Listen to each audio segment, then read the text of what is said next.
ರಾಜಕುಮಾರಿ ಹೇಮ ಅಹಂಕಾರದ ಪಿಂಡವೇ. ಮನುಷ್ಯರಾದವರಿಗೆ ಅಹಂಕಾರ ಇರಬೇಕು, ಇದ್ದರೆ ಅಪರಾಧ ಅಲ್ಲ. ಆದ್ರೂ ಅವನಿಗೆ ಅಲಂಕಾರವಾಗಿದ್ದರೆ ಮಾತ್ರ ಚಂದ. ಅದಕ್ಕೂ ಮಿಕ್ಕಿ ಮೀರಿತು ಎಂದಾದ್ರೆ ಅದನ್ನ ಸಮಾಜ ಗುರುತಿಸುವುದು ಏನು ಅಂತ ಗೊತ್ತಾ? ದುರಹಂಕಾರ ಎಂಬ ಹಾಗೆ. ರಾಜಕುಮಾರಿ ಅಥವಾ ನಿನಗೆ ನೀನು ಆಡಿದ್ದ ಮಾತು ಮಾಡಿದ್ದ ಕಾರ್ಯ ಇಟ್ಟದ್ದ ಹೆಜ್ಜೆ ಎನ್ನುವ ಹಾಗೆ ಅಹಂಕಾರದ ಉನ್ಮತ್ತತೆಯಲ್ಲಿ ಮೆರಿತಾ ಇದ್ದೀಯಾ? ದುರಹಂಕಾರವನ್ನು ತೋರಿಸ್ತಾ ಇದ್ದೀಯಾ?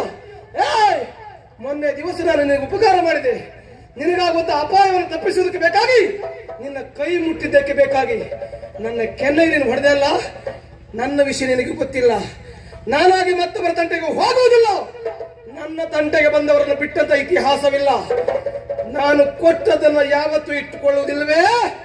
ಈಗ ಆವತ್ ನೀನ್ ನನಗೆ ಕೊಟ್ಟದ್ದು ಒಂದು ಪೆಟ್ಟು, ಈಗ ನಾನು ಕೊಡುವುದು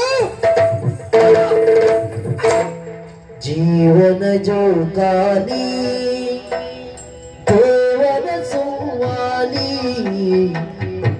ಜೀವಿಯ ಜೀವನ ತೇಲುತ್ತ ಮುಳುಗುವ ಹಂಸದ ಪಲ್ಲಕ್ಕಿ, ಹಂಸದ ಪಲ್ಲಕ್ಕಿ. ಅರಳುವ ಮಲ್ಲಿಗೆ ವಲ್ಲರಿಗೆ ಮಾಮರವಾಗಿದೆ ಪಲ್ಲಕ್ಕಿ.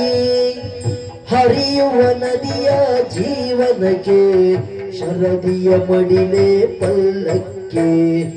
ಧರೆಯುಳು ಜನಿಸಿದ ಜೀವಿಯ ಜೀವನ ಬ್ರಹ್ಮನ ಹಂಸ ಪಲ್ಲಕ್ಕಿ, ಬ್ರಹ್ಮನ ಹಂಸ